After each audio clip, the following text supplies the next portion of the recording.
Now we're gonna make the absolutely yummy pistachio ice cream. Using our vanilla ice cream base, I'm going to add just a tiny bit of almond extract. And some chopped pistachios. Put the top back on. This is a small, like a half a batch. So I'm going to choose bottom and mix-ins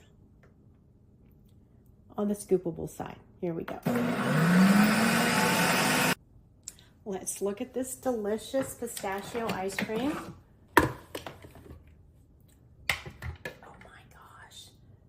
Absolute perfection.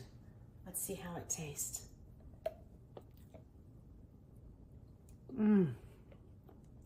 Unbelievable.